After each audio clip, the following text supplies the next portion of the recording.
জাতির পিতা ইব্রাহিম আলাইহিসসালাম, যার ঈমানের সামনে আগুনও হার মেনেছিল। পৃথিবীতে এমন কিছু মানুষ আসেন যাদের জীবন শুধু ইতিহাস নয়, যাদের জীবন একটি পাঠ্যপুস্তক। প্রতিটি অধ্যায়ে শিক্ষা, প্রতিটি পরীক্ষায় বিজয়, প্রতিটি কষ্টে আল্লাহর রহমত।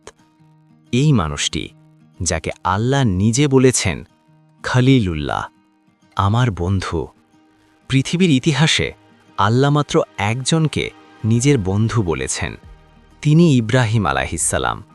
মুসলিম, খ্রিস্টান, ইহুদি, তিনটি ধর্মের পিতা, জাতির পিতা, যার স্মৃতিতে আজও প্রতি বছর লক্ষ লক্ষ মানুষ কাবার চারদিকে তাওয়াফ করেন, সাফা মারওয়ায় দৌড়ান, পশু কোরবানি দেন, পাথর ছোড়েন। সব কিছুতে ইব্রাহিম আলাইহিসসালামের জীবনের ছাপ। আজকে আমরা সেই জীবনের গভীরে ঢুকব। তাহলে শুরু করা যাক। ইব্রাহিম আলাইহিসসালামের জন্ম প্রাচীন শহর উর, বর্তমান ইরাকের দক্ষিণে, খ্রিস্টপূর্ব প্রায় 2000 বছর আগে। সেই সময় উর ছিল পৃথিবীর সবচেয়ে সমৃদ্ধ শহর, কিন্তু সমৃদ্ধির মাঝে মানুষ আল্লাহকে ভুলে গিয়েছিল। তারা পূজা করত সূর্যের, চাঁদের, তারার আর নিজেদের হাতে বানানো মূর্তির। ইব্রাহিম আলাইহিসসালামের বাবার নাম আজার। তিনি ছিলেন মূর্তি নির্মাতা, মূর্তি বানাতেন, বিক্রি করতেন। এটাই ছিল তার পেশা, তার জীবিকা। এই পরিবারে, এই পরিবেশে জন্মালেন ছোট্ট ইব্রাহিম। কিন্তু ছোটবেলা থেকেই তিনি ছিলেন আলাদা, অন্যদের মতো নয়। অন্য শিশুরা যখন মূর্তির সামনে মাথা নত করত, ইব্রাহিম আলাইহিসসালাম ভাবতেন, এই পাথর, এই মাটি, এটা কি সত্যিই উপাসনার যোগ্য? রাতের আকাশের দিকে তাকাতেন, অগণিত তারা, বিশাল চাঁদ, উজ্জ্বল সূর্য। ভাবতেন, এই বিশাল সৃষ্টি কে বানিয়েছে? আল্লাহ সেই অনুসন্ধানের বর্ণনা কুরআনে দিয়েছেন। রাতের বেলা তারা দেখলেন, বললেন, এটাই কি আমার রব? কিন্তু তারা ডুবে গেল। যা ডুবে যায় তাকে রব মানব না। চাঁদ উঠল, বললেন, এটাই কি আমার রব? চাঁদও ডুবে গেল। সূর্য উঠল, সবচেয়ে বড়, বললেন, এটাই কি আমার রব? সূর্যও ডুবে গেল। তখন বললেন, আমি মুখ ফিরিয়ে নিচ্ছি সব কিছু থেকে। আমি কেবল তার দিকে মুখ করছি যিনি আকাশ ও পৃথিবী সৃষ্টি করেছেন। এটাই ছিল ইব্রাহিম আলাইহিসসালামের নিজের সত্য খুঁজে নেওয়ার যাত্রা। কেউ বলেনি, কেউ শেখায়নি, নিজেই বুঝলেন আল্লাহ আছেন। এখন আসি বাবার সাথে সেই কঠিন কথোপকথনে। ইব্রাহিম আলাইহিসসালাম বাবার কাছে গেলেন, ভালোবাসা নিয়ে, সত্য নিয়ে। বললেন, হে আমার বাবা, কেন তুমি এমন কিছুর পূজা করো যা শোনে না, দেখে না, তোমার কোনো কাজে আসে না? তারপর বললেন, হে আমার বাবা, আমার কাছে এমন জ্ঞান এসেছে যা তোমার কাছে আসেনি। আমার অনুসরণ করো, আমি তোমাকে সঠিক পথ দেখাবো। হে আমার বাবা, শয়তানের পূজা করো না, শয়তান রহমানের অবাধ্য। হে আমার বাবা, আমার ভয় হচ্ছে রহমানের আযাব তোমাকে স্পর্শ করবে, তখন তুমি শয়তানের বন্ধু হয়ে যাবে। এই কথাগুলো পড়ুন। একটি সন্তান বাবাকে ভালোবাসে, বাবার মঙ্গল চায়, তাই সত্য বলছে, ভয় পাচ্ছে বাবার পরিণতির কথা ভেবে। বাবা কি বললেন? বাবা বললেন, হে ইব্রাহিম, তুমি কি আমার উপাস্যদের থেকে মুখ ফিরিয়ে নিচ্ছ? যদি তুমি বিরত না হও, আমি পাথর মেরে তোমাকে তাড়িয়ে দেব। দূরে চলে যাও। বাবার হুমকি, নিজের পুত্রকে পাথর মেরে তাড়িয়ে দেওয়ার হুমকি। কিন্তু ইব্রাহিম আলাইহিসসালাম রাগ করলেন না, ক্ষোভ দেখালেন না। বললেন, তোমার উপর শান্তি হোক। আমি তোমার জন্য আমার রবের কাছে ক্ষমা চাইব। নিশ্চয়ই তিনি আমার প্রতি অনুগ্রহশীল।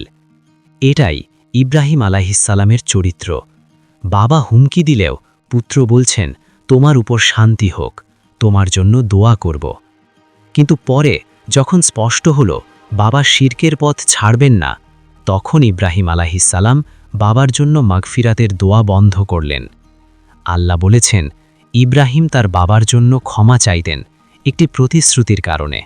কিন্তু যখন স্পষ্ট হলো বাবা আল্লাহর শত্রু, তখন তিনি সম্পর্ক ছিন্ন করলেন। এখন আসি মূর্তি ভাঙার সেই সাহসী ঘটনায়।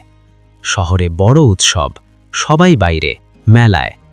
লোকেরা ইব্রাহিম আলাইহিসসালামকে বলল, আসো। তিনি বললেন, আমি অসুস্থ। সবাই চলে গেল। শহর ফাঁকা, মন্দির শূন্য। ইব্রাহিম আলাইহিসসালাম মন্দিরে গেলেন। সারি সারি মূর্তি, বড়, ছোট, মাঝারি। খাবার রাখা, মূর্তির সামনে নৈবেদ্য। তিনি বললেন, তোমরা এই খাবার খাও না কেন? কি হলো, কথা বলছো না? তারপর কুঠার নিলেন, একটার পর একটা মূর্তি ভাঙলেন, শুধু সবচেয়ে বড়টা রাখলেন। সেই বড় মূর্তির গলায় কুঠার ঝুলিয়ে দিলেন। লোকেরা ফিরল, হতবাক। কে করল এটা? কেউ বলল, একটি তরুণকে দেখেছিলাম, মূর্তির সমালোচনা করত, নাম ইব্রাহিম। ইব্রাহিম আলাইহিসসালামকে ধরে আনা হলো। বলা হলো, তুমি কি এটা করেছ? তিনি বললেন, বরং এটা করেছে এই বড়জন। জিজ্ঞেস করো তাকে, যদি কথা বলতে পারে। এই কথা শুনে লোকেরা একটু থামল। নিজেদের মধ্যে বলল, আমরাই জালিম। তারা জানে মূর্তি কথা বলে না, কিন্তু অহংকার। তারা বলল, তুমি জানো এরা কথা বলে না। ইব্রাহিম আলাইহিসসালাম বললেন, তাহলে তোমরা কি আল্লাহ ছাড়া এমন কিছুর পূজা করছো যা তোমাদের কোনো উপকার করতে পারে না, কোনো ক্ষতিও করতে পারে না? ধিক তোমাদের আর তোমাদের মূর্তিদের। শাসক নমরুদ ক্রোধে লাল, সিদ্ধান্ত নিল, আগুনে ফেলো এই তরুণকে। এখন আসি সেই মহা ঘটনায়, আগুনের কুণ্ড। নমরুদ সেই সময়ের সবচেয়ে শক্তিশালী রাজা। নিজেকে ইলাহ মনে করত, বলতো, আমি জীবন দিতে পারি, মৃত্যু দিতে পারি। ইব্রাহিম আলাইহিসসালাম বললেন, আমার রব সূর্যকে পূর্ব দিক থেকে উদয় করেন, তুমি পারলে পশ্চিম দিক থেকে ওঠাও। নমরুদ থমকে গেল, কোনো জবাব নেই। আল্লাহ বলেছেন, তখন কাফির হতবুদ্ধি হয়ে গেল। এটাই ইব্রাহিম আলাইহিসসালামের যুক্তির শক্তি। এরপর ইব্রাহিম আলাইহিসসালাম দেশ ছেড়ে চলে গেলেন, হিজরত। সাথে স্ত্রী সারা, ভাতিজা লূত আলাইহিসসালাম। দীর্ঘ পথ কেনানে গেলেন, বর্তমান ফিলিস্তিনে। কিন্তু সেখানে দুর্ভিক্ষ। মিশরে গেলেন। মিশরে একটি বিপদ। মিশরের বাদশা সুন্দরী মহিলা দেখলেই নিয়ে নিত। সারা আলাইহিসসালাম ছিলেন অত্যন্ত সুন্দরী। বাদশার লোকেরা দেখল, জানালো। বাদশা সারাকে ডাকল। ইব্রাহিম আলাইহিসসালাম আল্লাহর কাছে দোয়া করলেন। বাদশা যখন সারার দিকে এগিয়ে গেল, তার হাত অবশ হয়ে গেল। বাদশা বলল, দোয়া করো, ছেড়ে দেব। সারা দোয়া করলেন, হাত ঠিক হলো। বাদশা আবার এগিয়ে গেল, আবার হাত অবশ। 3 বার। বাদশা বুঝল এই মহিলা সাধারণ নন। সারাকে ফিরিয়ে দিল, সাথে দিল দাসী হাজেরা। এই হাজেরাই পরে ইসমাইল আলাইহিসসালামের মা। এখন আসি মরুভূমিতে ফেলে যাওয়ার সেই হৃদয় বিদারক ঘটনায়। আল্লাহর আদেশ, হাজেরা ও শিশু ইসমাইলকে মক্কায় মরুভূমিতে রেখে আসো। সেই সময় মক্কায় কোনো মানুষ নেই, পানি নেই, গাছ নেই, শুধু বালি, পাহাড়। ইব্রাহিম আলাইহিসসালাম স্ত্রী ও শিশুপুত্রকে নিয়ে মক্কায় গেলেন। একটি গাছের ছায়ায় বসিয়ে দিলেন, কিছু খেজুর, পানি রেখে দিলেন। তারপর ফিরে যাচ্ছেন। হাজেরা দেখলেন স্বামী চলে যাচ্ছেন, পেছন থেকে ডাকলেন, কোথায় যাচ্ছেন? ইব্রাহিম আলাইহিসসালাম জবাব দিলেন না। হাজেরা বললেন, আল্লাহ কি আপনাকে এই আদেশ দিয়েছেন? ইব্রাহিম আলাইহিসসালাম ফিরে তাকালেন, বললেন, হ্যাঁ। হাজেরা বললেন, তাহলে আল্লাহ আমাদের ধ্বংস করবেন না। এই একটি বাক্য, এই ঈমান, এই ভরসা। ইব্রাহিম আলাইহিসসালাম চলে গেলেন। একটু দূরে দোয়া করলেন, হে আমার রব, আমি আমার সন্তানদের একটি চাষবাদহীন উপত্যকায় তোমার পবিত্র ঘরের কাছে বসবাস করালাম। হাজেরা একা, মরুভূমিতে, শিশু কোলে, পানি শেষ, শিশু কাঁদছে তৃষ্ণায়। হাজেরা পানির খোঁজে সাফা পাহাড়ে উঠলেন, দেখলেন কিছু নেই। মারোয়া পাহাড়ে গেলেন, সেখানেও কিছু নেই। 7 বার সাফা থেকে মারোয়ায়, মারোয়া থেকে সাফায় দৌড়ালেন। এই দৌড়ই হজের সাইর ভিত্তি। আজও লক্ষ লক্ষ মানুষ এই দৌড় করেন হাজেরার স্মৃতিতে। 7ম বারে ফিরে এলেন, দেখলেন শিশু ইসমাইলের পায়ের কাছে পানি উথলে উঠছে, জমজম। হাজেরা আল্লাহর শুকরিয়া করলেন, পানি আটকাতে লাগলেন। রাসূলুল্লাহ সাল্লাল্লাহু আলাইহি ওয়াসাল্লাম বলেছেন, হাজেরা না আটকালে জমজম পুরো পৃথিবীতে ছড়িয়ে পড়ত। পানির গন্ধে পাখি এলো, পাখি দেখে জুরহুম গোত্র এলো। হাজেরা অনুমতি দিলেন, তারা বসল, জনপদ গড়ে উঠল, মক্কার ভিত্তি। ইসমাইল আলাইহিসসালাম বড় হলেন জুরহুম গোত্রের মধ্যে, আরবি ভাষা শিখলেন। এখন আসি পৃথিবীর ইতিহাসের সবচেয়ে কঠিন পরীক্ষায়, পুত্র কোরবানির সেই ঘটনায়। ইব্রাহিম আলাইহিসসালাম দীর্ঘ সময় নিঃসন্তান, আল্লাহর কাছে দোয়া করেছেন, আল্লাহ দিলেন ইসমাইল। বৃদ্ধ বয়সে পুত্র, কত আনন্দ, কত ভালোবাসা। কিন্তু একদিন স্বপ্ন, নিজের পুত্রকে কোরবানি দিচ্ছেন। নবীদের স্বপ্ন, আল্লাহর আদেশ। ইব্রাহিম আলাইহিসসালাম পুত্রকে ডাকলেন, বললেন, হে আমার প্রিয় পুত্র, আমি স্বপ্নে দেখেছি তোমাকে জবাই করছি, তোমার মত কি? এখানে থামুন, ভাবুন, একটি বাবা পুত্রকে জিজ্ঞেস করছেন, তোমার মত কি? ইসমাইল আলাইহিসসালাম তখন বালক। বললেন, হে আমার পিতা, আপনাকে যা আদেশ করা হয়েছে তাই করুন। আল্লাহ চাইলে আমাকে ধৈর্যশীলদের মধ্যে পাবেন। এই কথা একটি বালকের মুখ থেকে। ইব্রাহিম আলাইহিসসালাম কাঁদলেন, বুকে জড়ালেন। মিনার ময়দানে বাবা পুত্রকে শুইয়ে দিলেন, ছুরি হাতে নিলেন। শয়তান 3 বার এলো, থামাতে চাইল। ইব্রাহিম আলাইহিসসালাম পাথর ছুঁড়ে মারলেন। এই পাথর ছোড়াই হজের জামরায় পাথর নিক্ষেপের মূল। ছুরি চালালেন, কিন্তু ছুরি কাটছে না। আল্লাহর ডাক, হে ইব্রাহিম, তুমি স্বপ্নকে সত্য করে দেখিয়েছ। আল্লাহ একটি দুম্বা পাঠালেন জান্নাত থেকে ইসমাইলের বদলে। সেই দুম্বা কোরবানি হল। এই ঘটনাই ঈদুল আজহার ভিত্তি। প্রতি বছর পৃথিবীর সব মুসলমান পশু কোরবানি দেন ইব্রাহিম আলাইহিসসালামের স্মরণে। এখন আসি কাবা নির্মাণের সেই মহা ঘটনায়। আল্লাহ ইব্রাহিম আলাইহিসসালামকে আদেশ করলেন, আমার ঘর বানাও মক্কায়। ইব্রাহিম আলাইহিসসালাম এলেন। ইসমাইল আলাইহিসসালাম তখন বড়। বাবা আর ছেলে একসাথে পাথর দিয়ে কাবা নির্মাণ। বাবা পাথর যোগান দেন, ইসমাইল আলাইহিসসালাম গাঁথেন। দেওয়াল উঁচু হয়। ইব্রাহিম আলাইহিসসালাম একটি পাথরে দাঁড়িয়ে উপরের অংশ নির্মাণ করেন। সেই পাথরে তার পায়ের ছাপ পড়ে যায়। আজও মাকামে ইব্রাহিম সেই পাথর কাবার কাছে। নির্মাণ করতে করতে বাবা আর ছেলে দোয়া করলেন, হে আমাদের রব, আমাদের থেকে কবুল করুন। নিশ্চয়ই আপনি সর্বশ্রোতা, সর্বজ্ঞ। হে আমাদের রব, আমাদের উভয়কে তোমার অনুগত করুন। আমাদের বংশ থেকে তোমার অনুগত উম্মত তৈরি করুন। হে আমাদের রব, তাদের মধ্যে একজন রাসূল পাঠাও। এই দোয়া 1000 বছর পরে কবুল হল মুহাম্মদ সাল্লাল্লাহু আলাইহি ওয়াসাল্লামের আগমনে। কাবা নির্মাণ শেষ। ইব্রাহিম আলাইহিসসালাম মানুষকে হজের ডাক দিলেন। আল্লাহর আদেশে সমস্ত মানুষকে হজের আহ্বান। সেই আহ্বান 1000 বছর পরেও প্রতি বছর লক্ষ লক্ষ মানুষ সাড়া দেয়। লব্বাইক আল্লাহুম্মা লব্বাইক। এখন আসি বৃদ্ধ বয়সে দ্বিতীয় পুত্র ইসহাক আলাইহিসসালামের সুসংবাদের ঘটনায়। একদিন 3 জন অতিথি এলেন মানুষের বেশে, আসলে ফেরেশতা।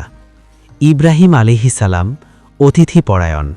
সাথে সাথে মোটা তাজা গরু ভেজে আনলেন, কিন্তু অতিথিরা খেলেন না। ইব্রাহিম আলাইহিসসালাম ভয় পেলেন। ফেরেশতারা বললেন, ভয় পাবেন না, আমরা আল্লাহর ফেরেশতা, এসেছি লূত আলাইহিসসালামের জাতির কাছে। কিন্তু তার আগে একটি সুখবর, আপনার একটি পুত্র হবে, জ্ঞানী। ইব্রাহিম আলাইহিসসালাম অবাক, এই বৃদ্ধ বয়সে পুত্র? সারা পর্দার আড়াল থেকে শুনলেন, হেসে উঠলেন। ফেরেশতারও বললেন, আল্লাহর রহমতে আশ্চর্য হচ্ছেন? আল্লাহ বলেছেন, তোমাদের ওপর রহমত, হে আহলে বাইত। পরে বৃদ্ধ বয়সে ইসহাক আলাইহিসসালাম জন্মালেন। এখন আসি মৃত মানুষ জীবিত হওয়ার অবিশ্বাস্য ঘটনায়। ইব্রাহিম আলাইহিস সালাম আল্লাহকে বললেন, হে আমার রব, আমাকে দেখান কিভাবে আপনি মৃতদের জীবিত করেন। আল্লাহ বললেন, তুমি কি বিশ্বাস করো না? ইব্রাহিম আলাইহিস সালাম বললেন, বিশ্বাস করি, কিন্তু মনের প্রশান্তির জন্য। আল্লাহ বললেন, 4টি পাখি নাও, নিজের কাছে রাখো, তারপর জবাই করো। প্রতিটির অংশ আলাদা পাহাড়ে রেখে দাও, তারপর ডাকো। ইব্রাহিম আলাইহিস সালাম তাই করলেন। ডাকলেন, প্রতিটি পাহাড় থেকে পাখির টুকরো উড়ে এলো, জোড়া লাগল, পাখি জীবিত। মন শান্ত হল, আল্লাহর কুদরত সামনে। এখন আসি ইব্রাহিম আলাইহিস সালামের চরিত্রের সবচেয়ে সুন্দর দিকে, মেহমানদারি। ইব্রাহিম আলাইহিস সালাম ছিলেন অসাধারণ মেহমান পরায়ণ। বর্ণনায় আছে, তিনি মেহমান ছাড়া খেতেন না। মেহমান না আসলে মেহমান খুঁজতে বের হতেন।